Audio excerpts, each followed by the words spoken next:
हम सबके बचपन की सबसे सुहानी यादें शायद हमारे खिलौनों की होती हैं। खिलौने कभी हमें हंसाते हैं, कभी रुला देते हैं और उम्र के साथ साथ बस एक किस्सा बन के रह जाते हैं। पर क्या आपने कभी ये सोचा है कि शायद आपका कोई खिलौना कुछ राज छुपाए बैठा है? कुछ ऐसे राज जो सिर्फ समय के साथ बाहर आते हैं। शायद डेमी ने भी ऐसा कुछ कभी नहीं सोचा था। लंदन की गलियों में पैदा हुई डेमी 25 साल की यंग इंडिपेंडेंट लड़की थी जो एक मार्केटिंग फर्म में काम करती थी। उसका घर पुराने लंदन की एक बिल्डिंग के तीसरे मंजिल पर था। एक पुराना लेकिन मजबूत मकान। इस घर में डेमी की फैमिली तब शिफ्ट हुई थी जब डेमी केवल 11 साल की थी। जब वो अपने नए कमरे में गई तो उसे एक छोटा सा बंदर का खिलौना अपने बाकी खिलौनों के साथ देखा। एक पुराना चाबी वाला बंदर जिसके हाथ में 2 डंडियां और एक छोटा सा ड्रम यानी एक छोटा सा झुंझुना था। उसकी नीली आंखें शीशे जैसी चमकदार थीं और चेहरे पर सिर्फ एक बड़ी सी मुस्कुराहट। 11 साल की डेमी के मन में उस बंदर को देखकर सिर्फ एक्साइटमेंट जगी। उसे लगा उसके पापा उसके लिए ये नया खिलौना लाए हैं। उसने उस बंदर को अपने हाथों में लिया और अपने पापा के पास जाकर उनके पैरों से लिपट गई।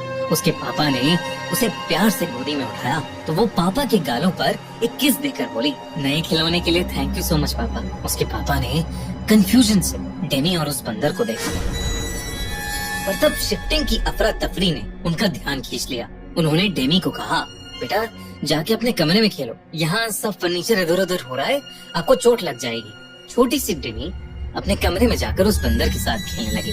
उसने उस बंदर में चाबी भरी पर कुछ नहीं हुआ। बंदर ने झुंझुना बजाया ही नहीं। डेमी के चंचल मन ने ज्यादा नहीं सोचा। वो अपनी गुड़िया के साथ खेलने में बिजी हो गई और वो बंदर एक कोने में पड़ा रहा। उस रात जब डेमी सो रही थी तो बीच रात उसकी आंख झुंझुने की आवाज से खुली, लेकिन डेमी ने उस पर ज्यादा ध्यान नहीं दिया और वो अपने सपनों की दुनिया में वापस चली गई। पर अगली सुबह जब वो उठी तो उसके पापा चल बसे थे। डेमी की माँ ने रोते हुए उसे बताया कि उसके पापा को हार्ट अटैक आया था। हालांकि वहाँ मौजूद सभी लोग यही सोच रहे थे कि 35 साल के इतने फिट आदमी को हार्ट अटैक आया कैसे। पर नन्ही सी डेमी को मौत के बारे में क्या ही पता था। उसका सारा ध्यान उसके कमरे में पड़े उस बंदर के खिलौने पर था। डेमी को उस दिन वो बंदर बहुत अजीब सा लग रहा था, मानो इस दुख के माहौल में सिर्फ वो बंदर अजीब सी मुस्कान लिए मुस्कुरा रहा था। उस दिन के बाद वो बंदर एक शेल्फ पर ही पड़ा रहा। डेमी ने कभी उससे खेलने की कोशिश नहीं की, पर वो उस बंदर को अपने पापा की तरफ से एक आखिरी गिफ्ट मानती रही। इसलिए उसे फेंकने का ख्याल कभी डेमी के दिमाग में आया ही नहीं। समय का पहिया घूमा और धीरे धीरे वो बंदर भी डेमी के बाकी खिलौनों के साथ एक स्टोर रूम में चला गया। डेमी की आंखों और दिमाग से कई सालों तक छुप गया। अब डेमी एक वर्किंग प्रोफेशनल थी। हाल में उसका प्रमोशन हुआ था और उसने डिसाइड किया कि बोनस के पैसों से वो अपना मकान रेनोवेट करवाएगी।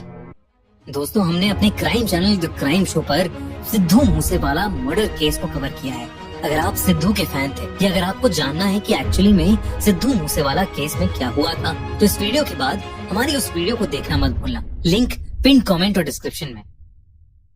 रेनोवेशन शुरू होने से पहले डेमी की माँ ने सोचा कि घर का सारा पुराना सामान फेंक देना चाहिए और स्टोर रूम साफ करने की जिम्मेदारी आई डेमी पर। जब वो स्टोर रूम साफ कर रही थी तो उसके हाथ लगा उसके खिलौनों का पुराना कार्टन। कार्टन के अंदर सबसे नीचे छुपा हुआ था उस बंदर का खिलौना। जैसे ही उसने उस बंदर को उठाया, एक ठंडा सा झटका उसके हाथों से दिमाग तक पहुंच गया। बंदर का वो खिलौना ठंडा पड़ा था, जैसे किसी ने अभी अभी उसे बर्फ से निकाला हो। डेमी उसे देखकर हैरान थी। उसकी सारी पुरानी यादें वापस आ रही थीं। तभी अचानक उस बंदर के हाथ से झुंझुना बज उठा। सहम के डेमी के हाथ से वो बंदर छूट गया। ज्यादा ना सोचते हुए डेमी ने उसे वापस कार्टन में रखा और अपनी माँ से कहा कि इस कार्टन को उनकी मेड के बच्चों को दे दे, बच्चे खेल लेंगे उन खिलौनों से। लेकिन तभी डेमी का फोन बजा। उसकी बेस्ट फ्रेंड सिमोन का एक्सीडेंट हो गया था। डेमी सब कुछ वैसे ही छोड़कर हॉस्पिटल भागी। सिमोन कोमा में थी और डॉक्टर्स ने उम्मीद छोड़ दी थी। ये सुनकर डेमी का दिल सुन पड़ गया था। उस रात जब वो हॉस्पिटल से वापस आई तो उसके बेड के पास वही बंदर पड़ा था, वैसे का वैसा झुनझुना, वैसे का वैसा झुनझुना हाथ में पकड़े हुए। उसने सोचा कि उसकी माँ ने शायद वो बंदर कार्टन से निकाल कर वापस रख दिया होगा, लेकिन तभी एक अजीब बात हुई। उसकी माँ ने उस बंदर को देखा और पूछा, ये बंदर कहाँ से मिला तुझे? मैंने तो इसे सालों पहले फेंक दिया था। बिल्कुल अच्छा नहीं लगता ये खिलौना मुझे। अपनी माँ की बात सुनकर डेमी की रगों में ठंडी लहर दौड़ गई। अगली कुछ रातों में चीजें और भी अजीब होने लगी। जब भी बंदर का झुंझुना बजता, कोई ना कोई बुरी खबर आती। पहले एक रिश्तेदार का देहांत हो गया, फिर सिमोन इस दुनिया से चली गई। उसने सोचा कि ये कैसा इत्तेफाक है, जब भी झुंझुना बजता मौत आती। डेमी एक पढ़ी लिखी लड़की थी जो अंधविश्वास में बिल्कुल नहीं मानती थी, पर न जाने क्यों डेमी को लगने लगा कि हर मौत की वजह वो बंदर का खिलौना था। डेमी ने हर तरीके से इससे छुटकारा पाने की कोशिश की। उसने बंदर को जलाने की कोशिश की, पर आग नहीं लगी। उसने उसे घर के बाहर फेंक दिया, लेकिन अगले दिन वो फिर से बेड के पास मिला। डेमी को ऐसा लग रहा था कि बंदर किसी बहुत भयानक अनजानी शक्ति से बंधा है। अपनी सारी नाकाम कोशिशों के बाद थक हार कर डेमी ने अपनी माँ को सब बताया। उसकी माँ को वो बंदर हमेशा से अजीब लगता था। वो कई बार उस बंदर को फेंक चुकी थी, पर हर बार वो बंदर डेमी के कमरे में मिलता। डेमी की माँ को लगता था कि डेमी बार बार उसे वापस ले आती थी, पर अब दोनों माँ बेटी को समझ आ गया था कि ये सब सिर्फ एक अजीब इत्तेफाक नहीं है।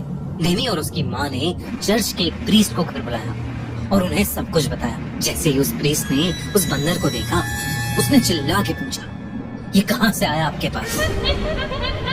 डेमी ने घबराकर उस प्रीस्ट को बताया कि ये उसके पापा लाए थे, और तब उस प्रीस्ट ने बताया कि ये बंदर उसके पापा नहीं लाए थे, बल्कि ये बंदर इस घर से हमेशा से जुड़ा है।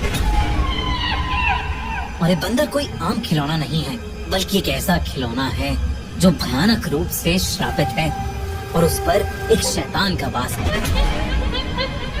उस प्रीस्ट ने बताया कि वो खिलौना उस घर से कभी नहीं जाएगा। बेहतर यही होगा कि डेमी और उसकी माँ इस घर से हमेशा हमेशा के लिए चले जाएं। जब तक उन लोगों पर उस खिलौने का साया है, तब तक उनकी जिंदगियां इसके झुंझुने से जुड़ी हुई हैं। जब जब उसका झुंझुना बजेगा, तब तब किसी की मौत का फरमान लिखा जाएगा। दोनों माँ बेटी घबरा गए और उन्होंने उस प्रीस्ट की बात मान ली, लेकिन घर छोड़ने से पहले उस प्रीस्ट ने उस घर का एग्जॉर्सिज्म किया और उस बंदर के खिलौने को एक बक्से में डालकर उस बक्से को क्राइस्ट के लॉकेट से बांधकर ताला लगा दिया। अगली ही सुबह डेमी और उसकी माँ ने वो घर छोड़ दिया। फिर कुछ महीनों बाद उस घर में नए ओनर शिफ्ट हुए। उनका एक 8 साल का बेटा था, जिसे अपने कमरे में फिर से वही बंदर का खिलौना मिला और वो इस बार भी वैसे ही झुनझुना बजा रहा था।